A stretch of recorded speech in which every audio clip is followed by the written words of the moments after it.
Hi, thank you for joining us today for another segment of Meet the Agent. I'm speaking today with Marion Shelton. He is an expert realtor with Century 21 Dream Homes, and he services the South Denver area. So first of all, I just want to say thank you so much, Marion, for joining us today. Thanks for having me. Of course, I'm excited about this conversation. One of the my favorite aspects of the position that I'm in is that I get to talk to realtors all day long about how they got into real estate. So can you give us a little bit of a background? How is it that you found yourself practicing real estate? Yeah, kind of a long journey. I was in telecommunications for 25 plus years in the technical side of it, so not sales at all, really. And just moved around the country. I started out, my wife and I did in Washington, D.C. We ended up out in California and moved up and down the coast of California a couple times, and then Denver and Phoenix. So we purchased, oh God, I think we're on our 8th house now that we've purchased. We've always made improvements and done things to the home, and this just seemed like a natural progression when I was leaving telecom. Awesome. And what have you found so far to be your favorite aspect of practicing real estate? Really just helping people find the right home. I get to work with a lot of first-time buyers, which is great, and I can kind of share my experience from the homes that we've purchased throughout the years with them, and kind of guide them through the process a little, make it a little easier than maybe what it would have been with someone else. Great. Well, and one of the things that we talk about here a lot is this trend and move towards iBuyers, or different technology in which the aim is sort of to corner the agent out of the deal. So can you talk a little bit about, from your perspectives as somebody who's had it, experienced it both as somebody who's buying and selling homes, but then also now on the other side of it where you are the professional. Can you talk about some of the benefits somebody would get by working with a professional rather than just trying to sell their houses directly through a FSBO or an iBuyer program or something like that? Yeah, sure. Definitely a lot, more experience comes with working with a professional.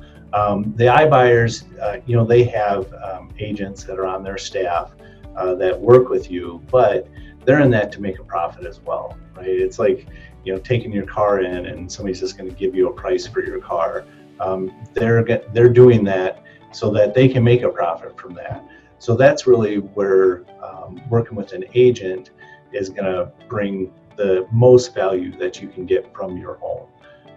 There's a lot of things with iBuyers too that people may not know or understand. I mean, there's still, if you talk, even if you use 6% as a commission, from both sides, the iBuyers are definitely at that or more when you're working with them as well. So you're still going to pay that, even though it may not sound like you're going to pay that.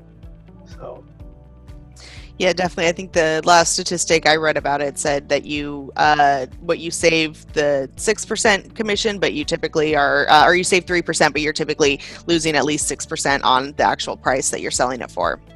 Yep, for sure. Gotcha. Okay. And so let's see. So if you are, let's say you're a first-time home buyer, you're just getting into the market 2020, are some things to be mindful of or to be aware of before you starting to actually move towards, getting a house? So in Denver, some of the things to be aware of is this market is ridiculously hot right now.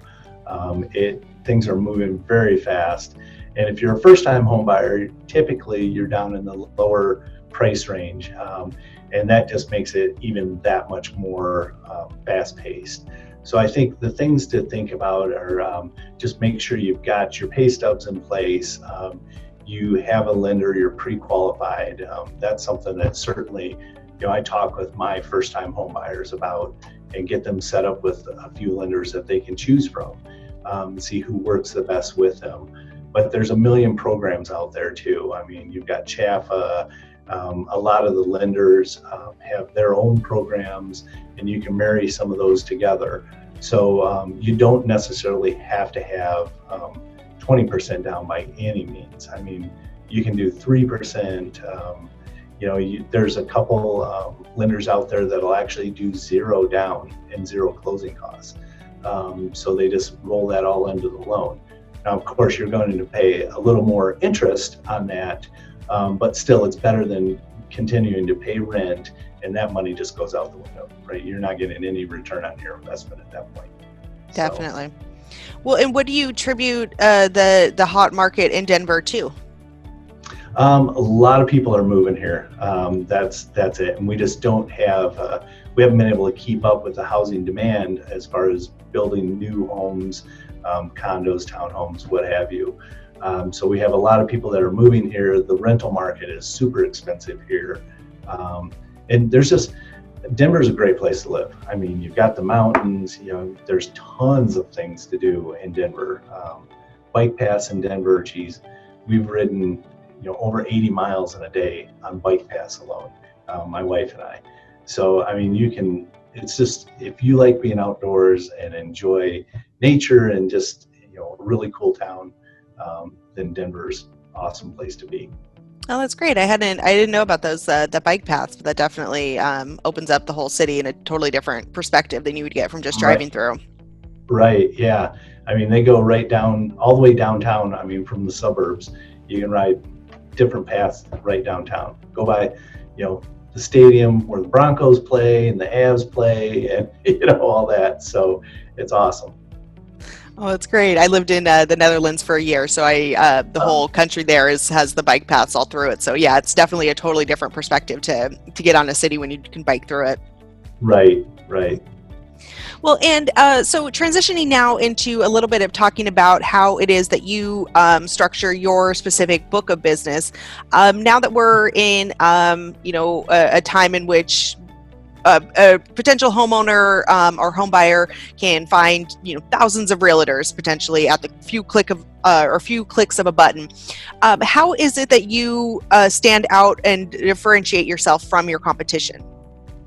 So really what I try to do is just work a lot on my referral database.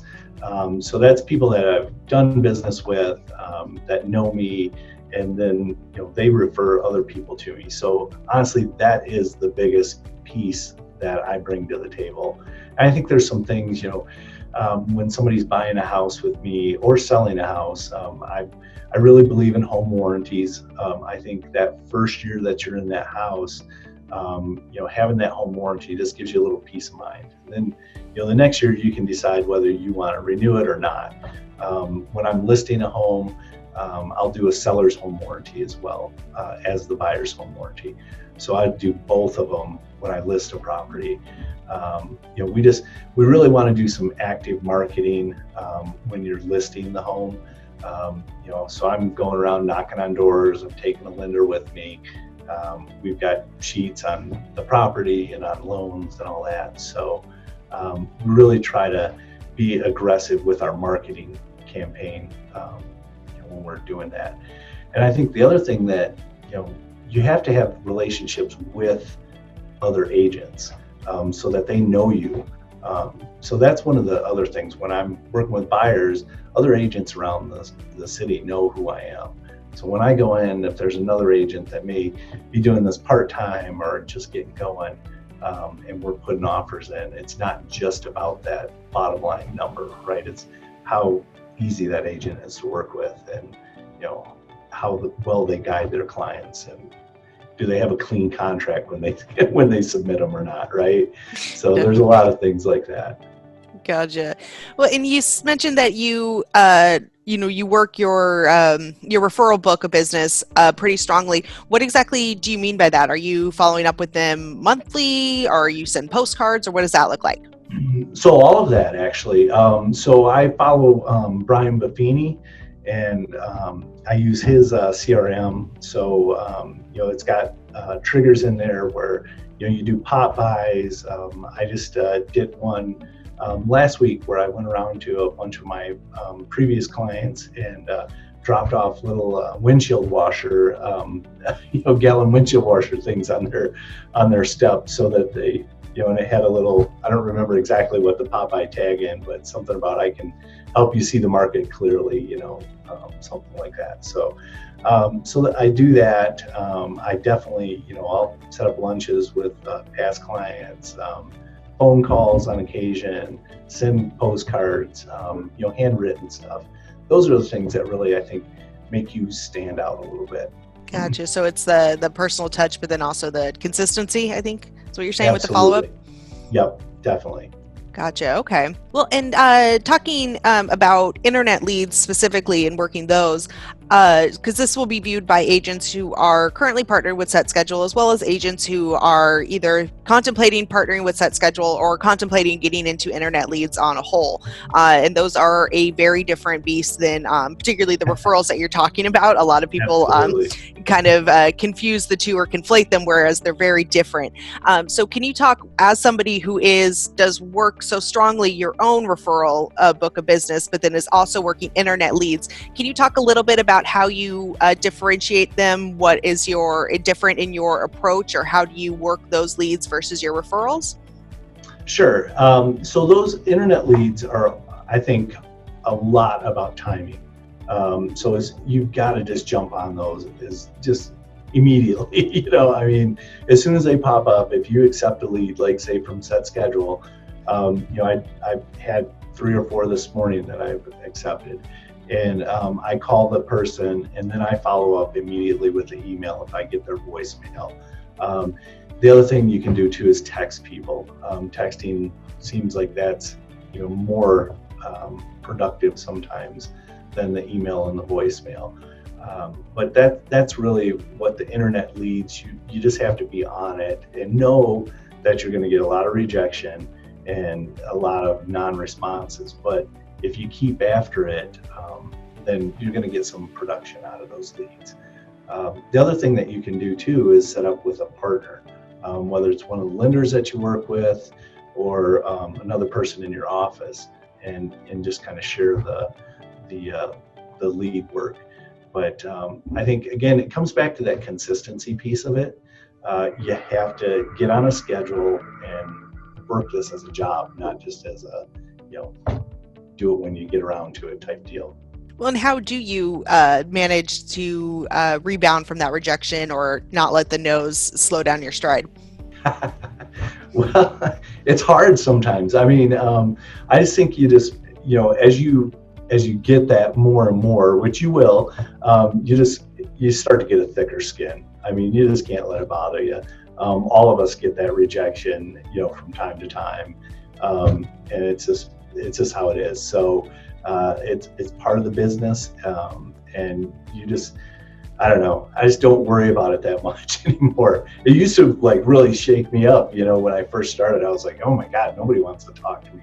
But then it's like hitting a good golf shot. I do that once out of 18 holes, and it just gives you that inspiration that, hey, I finally hit one, right? So I think the calls are the same way.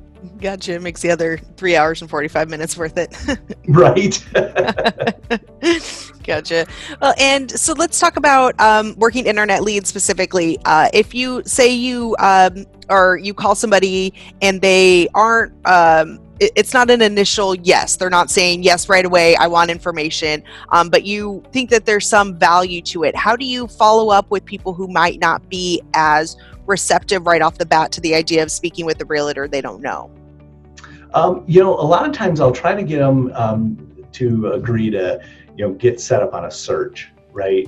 And then that's one way where I can send them properties that meet their requirements and in their areas, and they're bouncing into my website, looking at them and stuff. And then I just tell them right on the phone, would it be okay if I follow up with you once a month, or and then as we get closer to your time frame, then we can start to increase, the calls or whatever you need at that point. But I think a big part of it is listening to what that client needs, right? We may want, I may want somebody calling me all the time, right? And telling me what's going on. And then other people don't want to be treated that way. So you have to listen to how that person wants to be treated, not treat them just like you want to be treated, right? if that makes sense. Definitely. And have you found with the internet leads, is it people who are interested are super receptive right off the bat, and the people who aren't just shut you down, or is there some sort of a gray area? Yeah, I think there's a gray area with everything. A lot of times, somebody will tell you yes, and they don't really mean yes. So, I think if you can get somebody to kind of open up a little bit, and even if they tell you no about something, at least that gives you an avenue to probe a little bit further, just to try to understand what that no really means. I mean, if they're not interested in a specific area, maybe that's what that no was about. They really want to be over in, a different part of town, or they don't want a townhome, they want a detached home, those things. So, having somebody tell you no is not the end of the world. Okay. And it's not necessarily even the end of your interaction with them. Absolutely. Yeah, for sure. Gotcha. Okay. Well, and so what happens if, say, you call an internet lead and you can't get a hold of anybody? You got a voicemail, you also have an email. What are your next steps? What's your cadence like? So I will leave a voicemail, and then I typically follow up with an email. And lately I have been shooting a text out as well. So, and then I'll wait, a couple days, and then I'll follow back up and see if I can't get a hold of them, kind of go through the process again. But I think you have to do that, not necessarily where you're calling them and just blowing their phone up, but you have to be, persistent with what you're doing. Now, if somebody tells you don't call, they're not interested, then I'm not calling them, right? I don't want to waste their time, and I don't want to waste my time either, right? We're both very, probably very busy, and I know I am. So if somebody doesn't want to talk to me, that's fine. I'm fine with that. So. Well, and now transitioning more to how you are seeing the market, or what how you're experiencing the market, and your 2020 predictions. So you have mentioning, particularly in Denver, that they're having trouble keeping up building the housing with the influx of people coming in. Are you still anticipating that to be the case in 2020, or are they finally catching up, or what do you think is going to happen in the coming year? Yeah, I think it's still really going to be the case this year. I think, right now, if you're a seller, you're in a good position. But I will say that buyers are being a little more, they want to be a little more savvy, I guess, and really have a home that's put together. So they don't want to paint, they don't want to do, projects in the house for the most part. So that's where you see a price reduction, that happens quite a bit here with that, because I think people that are moving to town, they want to go out and do things, right? They don't want to be doing things around their home necessarily. They want to go do things outside. So if you don't have your house painted, or if it needs, flooring or whatever it is, it's probably a good idea to bite the bullet, do that ahead of time, and then place the house on the market. Understood. Well, and I would imagine too, I live here in Southern California, so you can kind of do projects all year round, but I would assume too that you're very restricted in your time frame of what you can do in Denver when. Yeah, it definitely depends. This year's been probably a normal year as far as snow. We've got quite a bit on the ground still, but typically the snow, it'll come and then it'll melt off and go away. Probably a week and a half ago, it was 69 degrees here, and then 3 or 4 days later, it's down in the 20s. So it's snowing again. So Wow. It's just kind of how it is. So you have these big changes. So. Gotcha. Well, and so as looking forward to the future of your business and in the year to come, what are one of the or a couple of the challenges that you are currently experiencing when you're trying to grow your book of business, and what are some ways that you are negotiating those challenges? Okay. So some of the challenges, I think, are the iBuyers, and just, working through that process and trying to educate people. I think one of the other challenges, so that's maybe a listing challenge. Working with buyers, I think the challenge is just getting people to slow down for a second to hear the message that you don't need 20% down to buy a home. So many, people are moving here and they're paying, $2,000 plus for rent, when they could definitely, buy a condo or a townhome for that amount and get in there and be saving some money, and building up their wealth. So I think those are the hard parts of it, is doing that. The way you get around that with the buyers is really just, having that referral piece of it out there where they can talk with people that they know, that have come into the business or into the area and worked with me, and then that really helps it along. So a couple of people that I'm working with already this year, that we're under contract with, that's where they came from, was previous clients last year, and they buying their first home, and now they've told them about me. So that's it. The iBuyers, I mean, you want to think that everything is logical, right, when you're selling your home, but it's not. It's a super emotional transaction, right?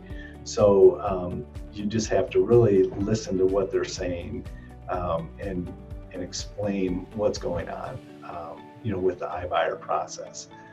Sometimes that may not be the right thing. I mean, maybe people do need to use an iBuyer because they just need something, immediately, right, for whatever their scenario is. But a lot of times that's not really the case. Yeah, well, and they don't have to necessarily be mutually exclusive. You could still sell your home to an iBuyer and work with an agent. Yeah, for sure. And you know what? That brings up a good point. A lot of times, I'll go in, and when I'm talking to the client at the listing presentation, ask them if it's okay if I do reach out to one of the, Zillow or Open Door or whomever it is, just to get that. So at least they've got that in hand too, and they know, what they're going to get from them versus what we're going to put it on the market for. You just have to have your information in order so that you can, explain the difference, right? So you can show them the comps and what things are really going for. Okay. Well, and now offering you as sort of like a mentor to newer agents who are just getting into the business, what would you say, what are some big things to keep in mind, or maybe pieces of advice that you could share, particularly when agents that are just starting to practice real estate in 2020? Yeah. So I am one of the owners here at Century 21 Dream Home. And when we get new agents in, the first thing we tell them is don't spend your money on, all these different things out there until you talk with us first, because there's just, you get your license and the phone just explodes, right? So I think that's the thing, is you have to dial it in and get set up with somebody that you can trust and that works with you. You guys do a good job of that. Brandon calls me every month and asks me how things are going, and we work through different scenarios and stuff. If I'm having any problems or if the leads aren't working out, then he can change direction and that sort of thing. So I think that's what you need, is somebody that's going to work with you, be a partner with you, and that's kind of what we want to do when we bring new agents in. The other thing with a new agent is they have to get a schedule together, right? So many agents think that they can just do this, part-time, and it's just easy peasy, and people are going to be beaten down the door, and that is so not true. That's why there's a 90% failure rate within the first 3 years, right? Because people just think they can come in here and it's easy. So you need to come into the office, you need to make your calls, you need to do your pop buys, and all that needs to be on your calendar, right? And if it isn't, then you won't do it. So. And do you, as the owner, do you sort of hold some of your new agents accountable? Because I find too, I talk to a lot of agents who, they know what to do. We all know what you're supposed to do, but it's right. The challenge is actually doing it, even when you don't feel like it. Would you suggest get somebody like that, a mentor or somebody who can hold you accountable? Absolutely. Yeah, you absolutely, whoever it is, right? It can be another agent, it can be, me, it can be your spouse, whatever, one of your friends, but get those goals written down, and then have somebody that you can share those goals with that keeps you on track. And you, again, just like making the calls, when you fail at meeting your goals, you gotta own up to it, right? So and figure out what are you going to do to differently the next week, month, whatever, that day. That's where I like the Buffini program, because they kind of have that broken down, day, week, month, year, so you can really kind of see where you're going, right? Oh, and do you for your personal book of business, do you if you have a business plan that lays out what you're going to do every day, every week, every month for the year, do you wait till the end of the year to evaluate it, or are you more like on a quarterly basis so you can more identify what's going right and what's going wrong? Right. I'm on a more of a monthly basis. I really want to see what's going on every month, with expenses, with meet my goals, have I made my calls, all that, right? I think if you wait for the whole year, then how do you recover if you're off track, right? You're not going to do that. So you've got to do that month by month. And the other thing to remember too is this isn't a linear business, right? If your goal is to do 24 transactions in a year, and you're trying to lay out 2 a month, that may not be realistic, right? January is kind of slow, December can be slow. I mean, so you have those different areas have different peak periods, if you will. So that's, you have to keep that in mind when you're setting your goals up, and keep it realistic. That SMART goals is a real thing, right? So. Great. Well, this was an absolute pleasure speaking with you today, Marion. I had a really great time, and I think you offered a lot of really great insight that's going to help a lot of agents. So thank you again for joining us today. Great. Thanks.